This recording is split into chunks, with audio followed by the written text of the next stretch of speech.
Tout comme on l'a fait pour la phase de plan, donc on travaille avec des groupes qui sont pluridisciplinaires, avec toutes les équipes amenées à élaborer un projet ensemble. Eh bien, depuis le mois de mars, on a principalement organisé notre travail sur chantier par les pieux sécants. Les pieux sécants, c'est quoi? C'est une paroi en béton qui permet de retenir les terres. La prochaine grosse étape ici dans le chantier, c'est bien sûr de construire la fondation, mais de très vite sortir de terre le premier niveau, qui est le parking. On a un bel objectif, c'est de mettre à disposition d'ici la mi-2022 plus ou moins 200 places de parking déjà. Ensuite, les étapes suivantes, qui seront très visibles pour le kidam qui promène autour du chantier, seront bien sûr les coffrages, ferraillages et bétonnages des différents niveaux et voir ainsi le bâtiment sortir de terre jusqu'à fin 2023. On a un objectif, c'est de ramener très vite l'activité qui est actuellement sur l'IMC sur le site unique. Notre-Dame va travailler encore quelques temps.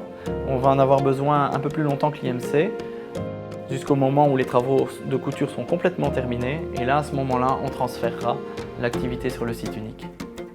Depuis le mois de janvier, on a le bâtiment qu'on appelle en interne, on va dire le bâtiment 800, dit l'hôtel, car il est amené à terme à pouvoir accueillir des patients et des familles donc en mode hôtelier. Ce bâtiment, c'est une construction qui est vraiment novatrice car elle est avec des modules. Depuis août 2021, ce sont nos unités de gériatrie qui ont pris place dans ces bâtiments modulaires. Il y a aussi au niveau 0 la crèche du CH Wapi, les Chouaptis. Et au deuxième étage, vous avez une unité d'hospitalisation de jour. Ces patients viennent au départ du site de l'IMC, qui est un des plus vieux sites du Chouapi et du site de Notre-Dame. Avec les riverains, c'est très important de garder un bon rapport de voisinage. Donc on est bien conscient que dans les mois qui viennent, il y aura des nuisances. Mon objectif, c'est de construire, pas seul dans mon coin, mais avec eux, entendre les recommandations, les remarques de tout le monde, afin de construire de manière positive.